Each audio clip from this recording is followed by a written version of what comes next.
This week, the regional and international aid community gathered in the city for the annual Dubai International Humanitarian Aid and Development Conference. High on the agenda at the opening session was the over 1 million Syrian refugees who have already fled the country. That number is rising every day. Let's join Kimberley Leonard for more. Thanks, Ramya. Dihad was inaugurated by Princess Haya bint Al Hussein, the wife of His Highness Sheikh Mohammed bin Rashid Al Maktoum, the Vice President and Prime Minister of the UAE and the ruler of Dubai. The conference also heard from the man in charge of the UN's response to the growing refugee crisis in Syria and its neighbouring countries, the High Commissioner for Refugees. I asked Antonio Guterres just how serious the situation is on the ground. I think it's the most dangerous, the most complex, and with the worst humanitarian consequences of all the crises we had since the beginning of the century.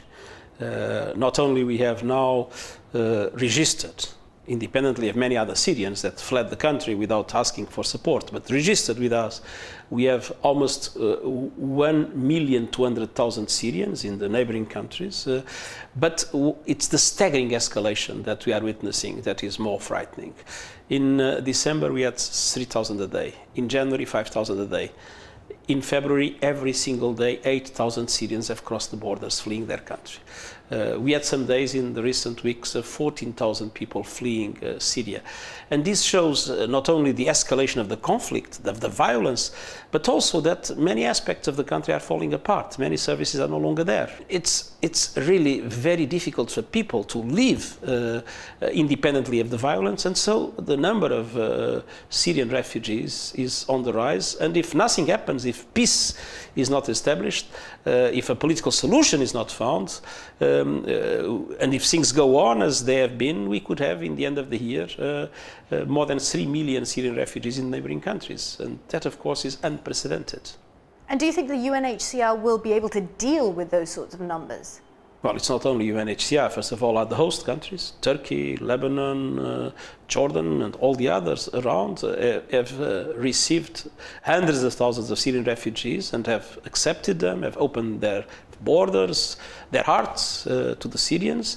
And then we are coordinating a coalition of 60 organizations, other UN agencies, UNICEF, World Food Programme, NGOs, both local and international, Red Crescent societies, all working with the same objective, to provide to the Syrians that cross the border shelter, protection, food, water, and to try to bring their children into school and to provide also the basic health care that they are entitled to receive.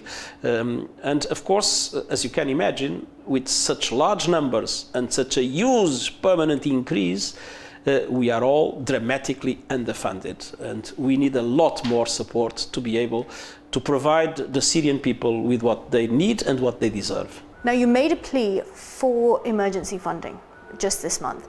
Do you think the answer to that call has been satisfactory?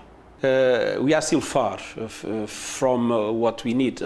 All the organizations working in this coalition that I mentioned, 60 organizations, have received until now between 20 and 30% of their appeal. That covers only until June, until the end of June. So you can imagine how difficult it has been for all of us, and also how difficult it is for the countries that are receiving the refugees. We hope that the pledges that were made in the Kuwait conference will materialize, and we hope that many countries will understand that it's not possible to fund such a huge crisis with the usual humanitarian aid budgets, that special supplementary budgets need to be approved by parliaments, by governments, for us and for the countries of the region to be able to cope with such a huge challenge. Antonio Guterres there, the UN High Commissioner for Refugees. Now, in addition to the Syrians fleeing the violence in their own country, there is the issue of Palestinians, already refugees in Syria, being further displaced by that fighting. The head of the United Nations Relief and Works Agency for Palestine refugees in the Near East, Filippo Grandi, was also in Dubai for Dihad. The Palestinians, more than 500,000 of them living in Syria for decades, are affected just like the other civilians, of course. Many are displaced, maybe about half of them within Syria. and about 40,000 have now crossed the border into Lebanon, where they become 2 times refugees because they're already refugees in Syria. It's a difficult situation for them, and they suffer just like other civilians from violence in particular, but also increasingly poverty, lack of services, all the hardship that comes with internal displacement. And is there a fear that because the spotlight is so severely focused on Syrian refugees, the plight of Palestinian refugees could ultimately be overshadowed? Each aspect of this crisis is important. The phenomenon of Syrian refugees is so enormous, 1.2 million almost, according to UNHCR, that this has taken a lot of attention, and rightly so, because these people and the countries hosting them need enormous support from the international community.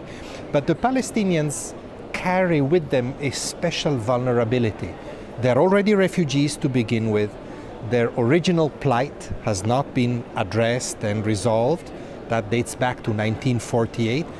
And as refugees, and although they've always been treated very well in Syria, with violence emerging, they are more vulnerable than others. So my plea is for the international community not to forget this especially vulnerable group, whilst at the same time, of course, continuing to address every aspect of the crisis.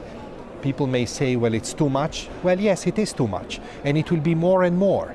And like many of my colleagues in the UN and in the humanitarian community, I want to sound a warning that we're coming to breaking points where agencies like ours will not be able anymore to bear the brunt of such a huge catastrophe.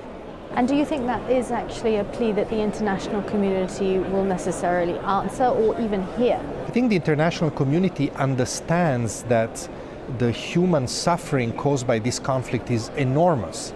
Unfortunately, even simply stopping the violence, which is the utmost priority right now, stop the violence, even that is hostage to politics. There are different agendas. The Security Council, which has the highest responsibility in terms of peace and security in the world, is unable to find the unity that it requires to come to agreements, and therefore the violence continues. And this is something that the international community will bear the responsibility for many years. Like I said, just like we experienced in the Balkans, in Rwanda, and in the Great Lakes, these are unfortunately black marks on human history, and it is becoming one of them. So action is urgently required.